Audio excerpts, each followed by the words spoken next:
नमस्कार दोस्तों, मैं डॉक्टर अनिल कुमार पांडे। आप सभी को शुभ संध्या। आप सभी को धन्वंतरि की अवतरण दिवस पे बहुत बहुत बधाई। उम्मीद करता हूँ आप सभी लोग बहुत कुशल होंगे।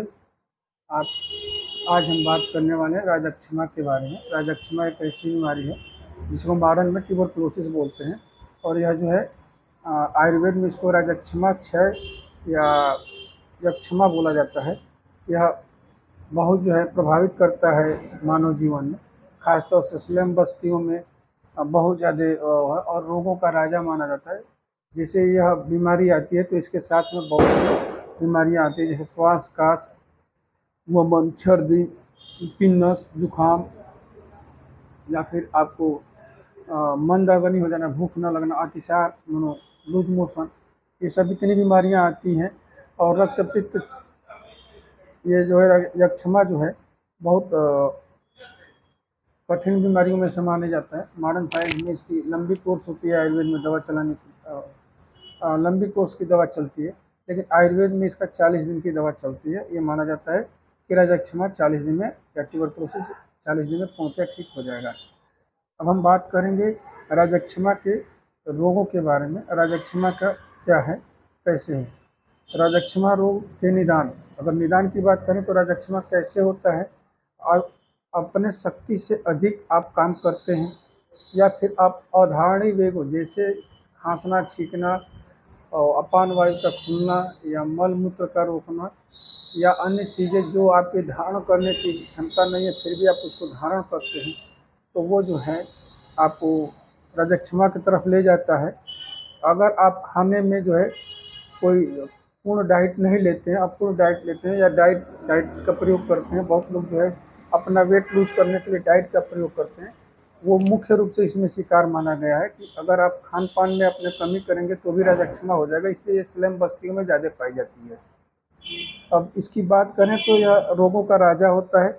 इसके बहुत से नाम हैं, और यह बहुत अनुयायी की तरह रहता है। इसको शोष भी कहते हैं, सुबह सुखा देता है पूरे शरीर को। ट्यूबरकुलोसिस में पूरा शरीर आपका सूख जाता है और खाने के ठीक से नहीं होती है। अब संप्राप्ति की बात करें तो संप्राप्ति में यह जो है आयुर्वेद की संप्राप्ति यह कहती है राजक्षमा की, इसमें वात प्रकोपित होकर, प्रकोपित जो होता है दोष, वात, पित्त, कफ, ये प्रकोपित होकर के उभर जाते हैं और संधियों शिराओं में चले जाते हैं। और शिरा में जाने के बाद आपको सुरतस के मुख को या तो बहुत छोटा कर देते हैं, या रोक देते हैं, या बहुत बड़ा कर देते हैं। और बहुत बड़ा कर देते हैं तो अतिसार, या नीचे की तरफ होता है तो अतिसार के रूप में आपको आता है।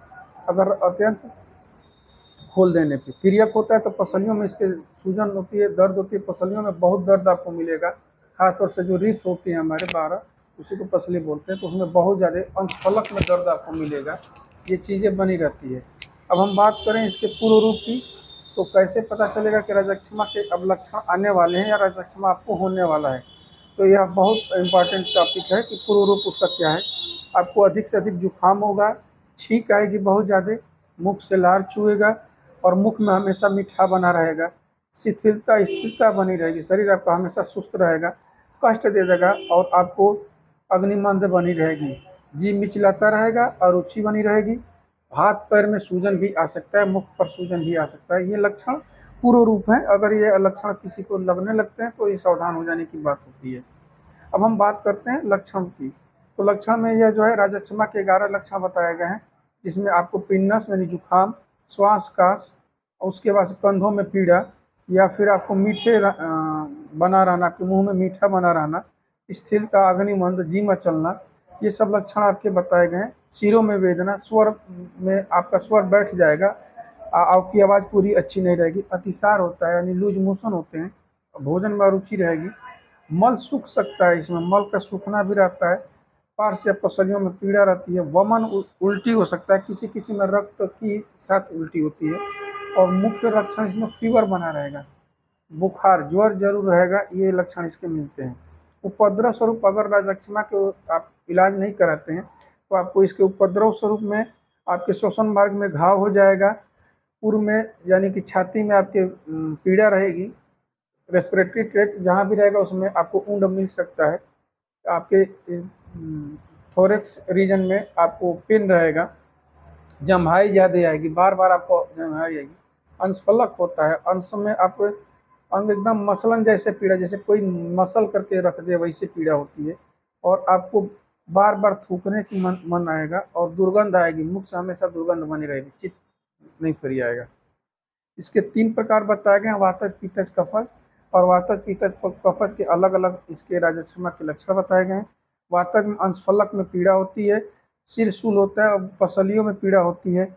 स्वर का मार्ग जो है थोड़ा सा धीमा हो जाता है, स्वर्ग आप में घाव, उसमें घाव बैठ जाएगा, स्वर्ग बैठ जाता है, आवाज़ आपकी हॉर्स वॉइस जैसी हो जाती है। और शरीर में मसलन जैसी पीड़ा हो, हर जगह आप मरोड़ करके एकदम पीड़ा होगी, जैसे कोई आपको एकदम रगड़ रहा है।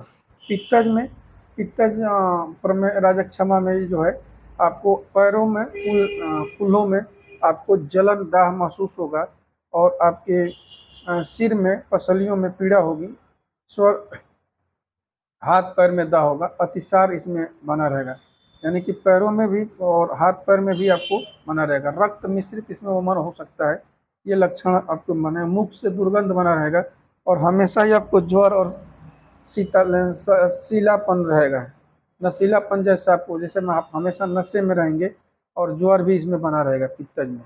ये सब पित्तज के लक्षण थे। अब बात करते हैं कफज के। कफज राजक्षमा के लक्षण में अरुचि रहती है, भोजन में आपका मन नहीं लगेगा, भोजन पचेगा नहीं, वमन रहेगा, उल्टी होती रहेगी, कांस सांस रहेगा, सिर और शरीर में भारीपन बना रहेगा, मुख से लार गिरता रहेगा, हमेशा लार टपकता रहेगा, जुखाम बना रहेगा, स्वर भेद में मंदाग्नि रहेगी। अब हम इसकी चिकित्सा की बात करें तो चिकित्सा इसकी बहुत सी औषधियाँ हैं, जिसमें आपको इसमें वमन पंचकर्म में मना किया गया है कि पंचकर्म में आप वमन नहीं कर सकते हैं। हाँ, आप इसमें बलवर्धक औषधियों का सेवन करा सकते हैं। रस से जितनी अपनी बनी हुई औषधियाँ हैं, आप उसे रसायन के तौर पे यूज कर सकते हैं। इसमें अभ्रक कल्प जो है मात्रा अगर आप लेते हैं तो 4 रत्ती लें या 600 mg की बीड़ी 40 दिन तक ले सकते हैं। हेम हेमाब्र सिंदूर आती है, हेम गर्भ सिंदूर जो होती है, ये आप 2-2 गोली TDS ले सकते हैं अदरक के स्वरस के साथ, या फिर आप शहद के साथ ले सकते हैं। 40 दिन ये भी लेना रह सकता है। और इसके बाद से आज आपको 6 कुलांतक रस आती है, ये भी आपको आधा रत्ती लेना रहेगा शहद के साथ, 40 दिन तक लेना रहेगा। या फिर आपको 6 के 6 सूरा रस आती है, ये आपको जो है 6 सूरा रस आप इसको 40 दिन तक इसको भी लेंगे, 2-2 गोली सीतोपल आदि चूर्ण या लौंग आदि चूर्ण के साथ लेंगे। या आप इसमें 1 रत्ती कपूर, 1/4 रत्ती कपूर और नागर केसर बेल का पान उसका लेकर के, उसका स्वरस लेकर के आप यूज़ करेंगे। इसमें आपको तरुण रसानंद आती है, वो 2-2 टैबलेट ले सकते हैं। सिद्ध संजीवनी और शुक्र संजीवनी आती है, रजत लोह आता है, ये आप ले सकते हैं और इसमें आपको बहुत आराम मिलता है।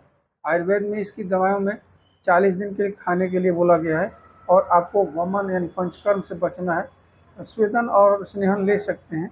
इसमें वृहद चिकित्सा की जाती है और हमेशा ही आयुर्वेद में जो बीमारियां होती है उसको जड़ से ख़त्म करने की कोशिश की जाती है। आप सभी को धन्यवाद। अगर आपको, मैं आयुर्वेद पे ही एक टॉपिक बनाता हूँ, एक टॉपिक को लेता हूँ, कोशिश करता हूँ शॉर्ट में उसको बहुत छोटे में आपके बीच में रखूँ और उसको आपके बीच में समझा पाऊँ कि इसमें कैसे कैसे हम लोग इलाज करते हैं। और ये आप किसी भी पाइल्स, फिशर, फिस्टुला, नस से रिलेटेड, पेट से रिलेटेड, या फिर आपको राजक्षमा, ट्यूबरकुलोसिस जो भी है आपकी बीमारियाँ, ज्वर है, हृदय रोग है, नस से बीमारियाँ हैं, लंग्स में कोई दिक्कत है, श्वास कांस है, ये सब आपके घुटने का दर्द है, कमर का दर्द है, स्पाइनल दर्द है, इन सब बीमारियों का इलाज मैं आयुर्वेद के तरीके से, पंचकर्म के तरीके से करता हूँ। और आप सभी को मेरा मोबाइल नंबर है 7839309080। इस नंबर पे आप संपर्क करके आप सभी लोग चिकित्सकीय लाभ ले सकते हैं। आयुर्वेद की तरफ आप जाएंगे तो आपको जीवन में बहुत आनंद रहेगा और आपको किसी भी प्रकार की साइड इफेक्ट से बचने की संभावना ज़्यादा रहेगी। जय हिंद, जय भारत।